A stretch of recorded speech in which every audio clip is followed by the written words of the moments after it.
नमस्कार, देशोन्नतीमध्ये मी ऐश्वर्या शिंदे आपलं स्वागत करते। बघूया प्रदेशच्या आजच्या टॉप 10 बातम्या। उद्या 31st नाईट आहे। अनेकांनी नव्या वर्षाचं जोरदार स्वागत करायचे प्लॅन आखले आहेत। यात पार्टीचं प्लॅनिंग स्वाभाविक आहे। प्रत्येकाने आपापल्या सोयीनुसार पार्टीचं नियोजन केलंच आहे। सरत्या वर्षाला निरोप देताना 2025 नव्या वर्षाचं जोरदार स्वागत करण्याची अनेकांची इच्छा आहे। पण आता एका पबने नव्या वर्षाच्या स्वागत पार्टीचं आमंत्रण देताना विचित्र कृती केली आहे। आता पुण्यातील हाय स्पिरिट या पबने नववर्ष स्वागताची पार्टी आयोजित केली आहे। हाय स्पिरिट पबने या पार्टीचं निमंत्रण देताना कॉन्डम्स आणि ORSचं पाकिट पाठवलेलं आहे। सामाजिक कार्यकर्ता अंजली दमानिया यांनी बीडचे जिल्हाधिकारी आणि राज्य उत्पादक शुल्क अधीक्षकांची भेट घेतली आहे। वाल्मिक कराड यांच्याशी संबंधित असलेल्या गणेश खडी क्रशर संदर्भात तसेच बीडमध्ये एकूण किती दारूचे बार संदर्भात अंजली दमानिया यांनी माहिती मागितली आहे। याशिवाय काही गुंड त्रास देत असल्याच्या तक्रारी लोकांनी केल्या होत्या, त्या संदर्भात आम्ही जिल्हाधिकाऱ्यांची भेट घेतल्याची माहिती त्यांनी दिली आहे। भारतीय रिझर्व्ह बँकेने चलनातून बाद केलेल्या 2000 रुपयांच्या नोटा बदलवून देणारे मोठे रॅकेट उघड झालंय। नागपूर पोलिसांनी कारवाई करत हे रॅकेट उघड केले आहे। चलनातून बाद केलेल्या 2000 रुपयांच्या नोटा मजुरांच्या माध्यमातून बदलवून घेण्याचे काम हे रॅकेट करत होते। या रॅकेटचे कनेक्शन थेट दिल्ली, गुजरात आणि उत्तर प्रदेश पर्यंत आहे। नोटा बदलून घेणाऱ्या टोळीचा म्होरक्या अनिल कुमार जैन आहे। त्याने आतापर्यंत कोट्यवधीच्या नोटा बदलवल्या असल्याची माहिती आहे। भाजप संघटन पर्वाचे महाराष्ट्र प्रभारी रवींद्र चव्हाण यांच्याकडून आढावा घेण्यास सुरुवात करण्यात आली आहे। भाजप प्रदेश कार्यालयात चव्हाण यांनी आढावा बैठक घेतली असून विधानसभेनंतर स्थानिक स्वराज्य संस्थांच्या निवडणुकीसाठी भाजप सज्ज आहे। सदस्य नोंदणीच्या माध्यमातून 1.5 कोटी लोकांना पक्षासोबत जोडण्याचे भाजपचे उद्दिष्ट आहे। महिला मोर्चा आणि युवा मोर्चाला राज्यभरात प्रत्येकी 25 लाख सदस्य नोंदणीचे लक्ष्य देण्यात आले आहे। तर इतर आघाड्यांना प्रत्येकी 5 लाख तर पक्षातील सेलना किंवा 2 लाख सदस्य नोंदणीची जबाबदारी देण्यात आली आहे।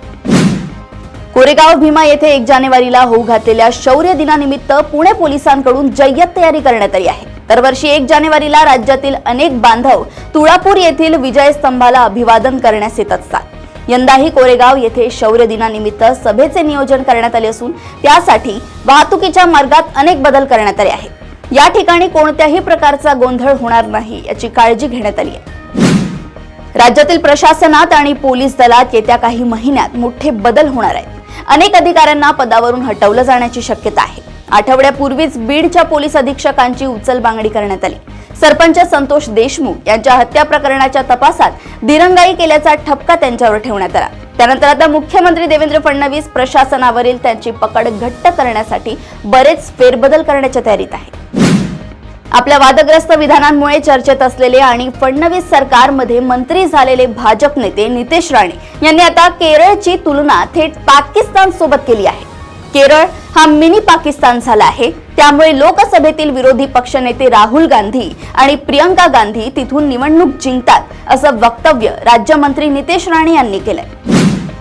पवनचक्की कंपनीला 2 कोटी रुपयांची खंडणी मागितल्याचा गुन्हा दाखल झाल्यानंतर राष्ट्रवादीचे नेते आणि राज्याचे कॅबिनेट मंत्री धनंजय मुंडे यांचा निकटवर्तीय वाल्मिक कराड हा फरार आहे।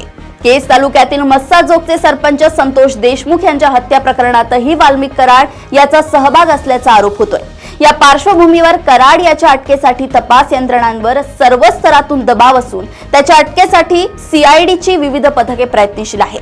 अशातच मध्यरात्री वाल्मिक कराड याला पुण्यातून CIDने ताब्यात घेतल्याचे वृत्त काही वेबसाईट्स आणि बीडच्या स्थानिक दैनिकांनी प्रकाशित केले होते, परंतु या माहितीला तपास यंत्रणांकडून दुजोरा देण्यात आला नसून सदर वृत्त निराधार असल्याची माहिती आहे। बृहन्मुंबई महानगरपालिकेसह राज्यात मुदत संपलेल्या स्थानिक स्वराज्य संस्थांच्या निवडणुका 7 मार्च 2025 पूर्वी घ्या अशी मागणी समाजवादी पक्षाचे आमदार रईस शेख यांनी केली आहे। रईस शेख यांनी मुख्यमंत्री देवेंद्र फडणवीस, उपमुख्यमंत्री एकनाथ शिंदे यांना एक पत्र लिहिलंय। या पत्राद्वारे त्यांनी ही मागणी केली आहे। देशाची आर्थिक राजधानी असलेल्या मुंबई महानगरपालिका 7 मार्च 2022 पासून प्रशासकीय राजवटीत आहे। देशाच्या आर्थिक राजधानीचा कारभार लोकप्रतिनिधींशिवाय प्रदीर्घ काळ चालणे हे भारतीय लोकशाहीसाठी मारक आहेत असेही त्यांनी या पत्रात नमूद केलंय। राज्यात गेल्या 2 दिवसांपासून होत असलेल्या अवकाळी पाऊस तसेच गारपिटीमुळे रब्बी पिकांना मोठ्या प्रमाणावर फटका बसलाय। राज्यातील जळगाव, धुळे, सांगली जिल्ह्याला या 3ही जिल्ह्यात सुमारे 2000 600 हेक्टरवरील पिकांचे नुकसान झाले आहे। या व्यतिरिक्त आणखी काही ठिकाणी पावसाची नोंद असून या क्षेत्रामध्ये वाढ होण्याची शक्यता कृषी विभागाने व्यक्त केली आहे। या पिकांमध्ये गहू, हरभरा तसेच केळी आणि द्राक्ष या फळ पिकांचा देखील समावेश आहे। प्रदेशातील अशाच टॉप 10 बातम्या जाणून घेण्यासाठी बघत रहा देशोन्नती। आणि अजूनही तुम्ही आमच्या चॅनलला लाईक आणि सबस्क्राईब केलं नसेल तर लगेच लाईक आणि सबस्क्राईब करा आणि बघत रहा देशोन्नती। नमस्कार। ठळक घडामोडींसाठी देशोन्नती न्यूज चॅनलला सबस्क्राईब करा आणि बेल आयकॉन प्रेस करा।